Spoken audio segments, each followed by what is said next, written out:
I can't hear the sound.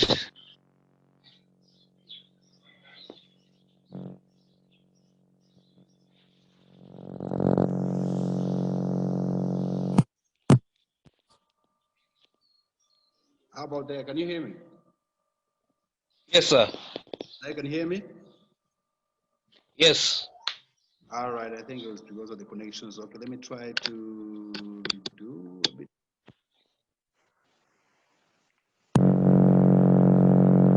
Hello? Okay, Chifundo. Yes, sir. Okay, fine. So it means the headsets are not compatible. Uh-huh. Good. Now, Hebart Chawinga, that's my name. All right? Yes. Are you able to see me? Yes, sir. I can see you. But I can't. Oh, okay, your video, though I cannot see it. Or you post the video, you like you.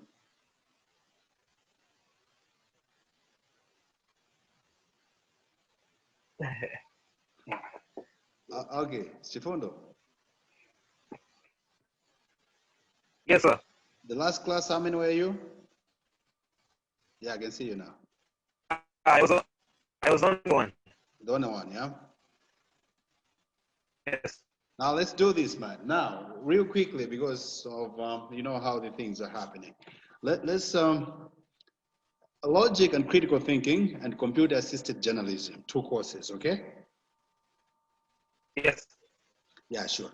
Now let's begin with straight the logic and critical thinking. You know, as a journalist, it's very important that you have the skills, the analytical skills, and also ability to be able to think critically. Otherwise, there are doctors out there that you have to interview. They are professionals, they are lawyers, they are judges. So if you cannot think critically, you may find a problem in maybe interviewing such people or even writing stories that are constructive. Okay? If you know, if, for instance, you have the logical and critical thinking skills, it really helps much. Um, you can tell when somebody's telling a lie, you can tell when somebody's saying the truth. You're able to connect what somebody said maybe last year or 5 years ago to what they're saying right now. And then you can tell what's the future, what's the present. So it's very important as a journalist that you have these skills, the logical and critical thinking skills. And those skills are the ones that people use when they're writing, for instance, those guys who write columns in newspapers. Okay, when you're writing columns, even when you're writing commentary, whether it's newspaper or commentary on radio, like the way you hear on Times TV, even when you're doing investigative journalism, you have to think logically too. You don't just take this one and that thing and then you add. No, but you have to have the logical and critical thinking kind of skills. Very important, okay? So, so it's very important. And I can tell you, that's why you can even tell, like, I'll give you an example. When you watch, I'll give you one journalist that you need to watch that really thinks critically, young journalist. That boy, Alec Ponje, you've seen him on Times TV. Yes. Alec is the best. Alec is the best. That guy thinks. Because one, and for you to be able to relate issues, because one, you need to know things. You need to read wide. You need to follow current affairs. So you can tell, even the reasoning in somebody, even when the likes of Chaguera are speaking, because you can critique what he's saying, or even the spokesperson, I don't know, the government spokesperson, Gospel Kazak, or any other public officer. Even when they're speaking, you can tell he is only trying to run away from the truth. You can see the argument, the way he's arguing, but somewhere you see that there's a gap. For instance, like the way people have been arguing on social media to say, how come you said at funerals nowadays, the limit has to be maybe 50 people, no, or not more than 50 people. Okay, but then we saw at the church at St. Columba when that lady died, that old woman died, my dinner. In the church, much as they observed other COVID measures like the social distancing at St. Columba, you could see that there were more than 50 people. Somebody said, no, it's a funeral. But then said, no, what logic is there?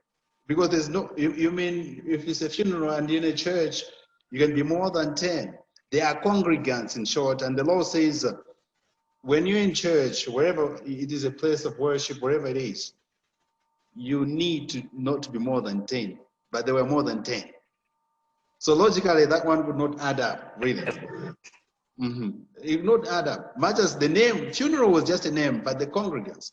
And in terms of transmission of coronavirus, still more would transmit if it's about the numbers that do, let's say, contribute much to the spread of coronavirus. It doesn't matter whether it's a funeral. The dead body in the church does not stop the spread of coronavirus, let's say when people are more than 50, okay? So you can tell, say, they goofed there. Also, when they were out, it did not add up. No wonder when the faith communities, when the government, the likes of Chakwera and team, Kumbiza Jabon, the Minister of Health, and the faith leaders came together. It was easy. I think it was just a single meeting, very easy. They were convinced, they knew that they had goofed on the numbers. So it was easy for them to understand, so okay, fine. I think here we are retracting a few elements from this law. Okay? And then you could tell, logically also, you have to, like the way they argued, logically, you have to consult people before you come up with a law.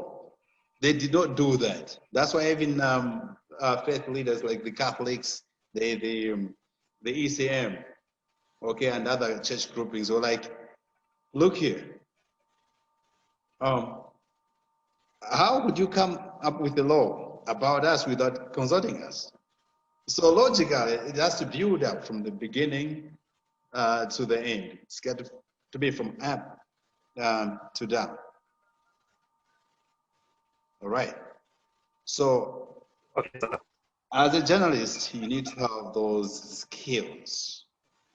Now, in terms of, again, logical and critical thinking, having said that, I'll be giving you a couple of examples, interesting examples. And also, when people are talking on TV, you should be able also to kind of relate. I'll give another example. These are the journalists asked Minister of Information on the same issue of masks, saying most of Malawians are poor. And then you're saying, come forward with the law, that provision is saying, if you don't wear a mask, you will be arrested.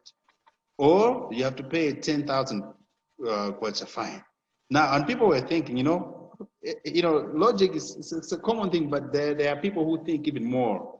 And other people who they said, no, if I can't afford a 300 kwacha to buy a mask, where do I get the 10,000 kwacha fine to pay you? One. Two, also logically, the questions you'll be asking such people who come up with such laws is, now you're saying, listen to me carefully. You're saying if somebody doesn't pay the 10,000 kwacha, maybe they'll be sent to prison. They'll go to court. They'll be taken to court, and then they'll be jailed. Now look here. At the same time, the same government is trying to decongest the cells, police cells, trying to decongest prisons. What sense is there? You arrest people, more people, because listen up, not all people can afford masks here. A lot of people cannot afford masks in Malawi. So what's going to happen is like you arrest somebody, they have coronavirus. You put them in jail, you arrest so many people, put them in jail. They will transmit coronavirus to other people. So the measures there were not making any sense. The issue of the mandatory mask, yes, it can be there, but looking at the economic situation, it doesn't. add up. Okay? Yes. Because if you arrest Yes, people, sir. if they cannot pay the fine, it means you'll be jailing them. So how many people are you going to arrest and put them in a police cells? So many. And then coronavirus will kill them there. Now, that's the thing. Or maybe some may go there clean, but while they're in there, they may contract the virus. So they didn't really think much about along those lines. Now, Gospel Kazak, when he was asked that Yes, question, sir. one journalist about to say, did you consider the economic situation? What he said was like, you know, we need to protect people's lives. Um, it doesn't matter. We were just looking at, he said, we cannot stop protecting people because of their economic situation, you see? And that answer itself is empty. It doesn't make any sense. The issue is about protecting the people. Now he says we cannot stop protecting people because they can't afford a mask. What they should have done was to provide free masks, like a lot of people were saying, and like the way even organizations and government assemblies, you know, Ghana are doing. There's a big campaign of they call it "Mask for All" campaign, targeting the vulnerable people. Okay, they call it "Mask for All" campaign. So that one is happening in Ghana. It's happening. They should have rolled out that kind of a campaign in Ghana. Like the one that is happening in Ghana. So they didn't distribute masks to people. So in that way, it was not adding up. It's just one other example that you would look at. So from such, you know, you can debate with a policymaker, you can debate with a leader. If you have such types of kind of, you know, that kind of thinking, you know. And then again, like I remember I co-produced a program on Lunta TV. That was last week, Monday. Last week, Monday, not yesterday. Yesterday I had a great one again on Lunta TV with Father David, the director. And we were interviewing Mwenefumbo, the lawmaker, the former lawmaker for Garong. So, but the other time was we were looking at the whole thing. Says, how is the government really thinking? You know, along the lines of you know, COVID prevention. You know, with the new laws and everything, it just doesn't make any sense. And of course, the other day I also argued on Facebook to say, right now, if you compare between Chawinga and APM, right, much as we voted for change, most of us. But then APM still had the best, you know, COVID prevention measures. These guys are just trying to build up. They try to like break what APM did, like the rule about, you know, meeting or the group of maybe 100. APM said 100 people. This guy said, no, 10 people in the church. So, and then they went back after that. So you can compare, because I had to give so many examples. I gave that example of the church who, and then I also talked about you know, being able to send money like Airtel money or Bamba, transacting without any fee, any cost, any charge. But now we are back. People were fuel price reduction itself. It happened by APM. These guys haven't done it yet. So really, if you compare so far, this is how things are. So you need to know all the things as journalists. So you can argue your points out sometimes when you are like you're confronting or you are tasked to interview somebody else within the government or from an organization. So there are so many things that you need to know. I will share with you some notes here again. I'll put it on the portal, and maybe also I'll see also I can share. Plus an assignment. Now the assignment itself, of course, I will ask you to say, I'll give you an assignment today. All right? An assignment today, and Okay. what I want you to write is, how do you think, we have discussed, I've given you some clue, and you became a journalist because you had an idea about what journalism is all about. You do have that idea.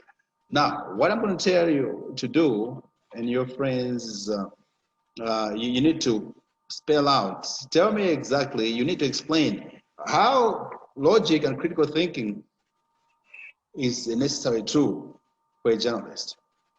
That's the question. You just need to do a write-up. I don't care Okay, how sir. many words you're going to write or how many pages. But to me, it's not about the pages. It's about the content. It's about what you've written, the subject matter. Okay? It's about the subject matter. Okay, sir. Yeah. How do you think that's going to help the logical and critical thinking, help you as a journalist? So our next class, which is going to be tomorrow, we will have to discuss. We will now go straight into the basics. How do people think? You know, there's what we call deductive thinking, okay, and then also inductive thinking in terms of logic. Deductive thinking and also inductive thinking. So you have to know all the things. I will send you also the notes, so you may start going through. So tomorrow it may not be a strange thing when we are meeting. All right? Okay, sir. Yeah, sure. Okay. For today, let's leave it here. I will send you. How do you want me to send you the assignment? Of course, I'll upload on the portal. I don't know if you're there on the portal. Are you able to access the Yes, portal? I'm on the portal. I'm gonna put things on portal. Yes. Yeah, I'm gonna put things on portal. Then also put. Yeah, I think tomorrow I'll upload up also on computer-assisted journalism. So we begin. It's easy. It's about Microsoft Word. It's about Excel. It's about Photoshop. It's about what else? Adobe Premiere Pro. But then, because this is online, we're going to begin with what we can do online. Some of the jobs will be like more practical. Okay? Okay. Yeah. So that's going to be tomorrow. Right now, let's end it here, unless you have any questions. Yeah, no, I don't have any questions, sir. Hello? Hello. Do you have any questions? I don't have any question. Okay, fine, thanks. So let's do that tomorrow. And here I'll send you that assignment officially, and then let's work it out from there. Okay, sir. Have a good day. Sure. And cheers.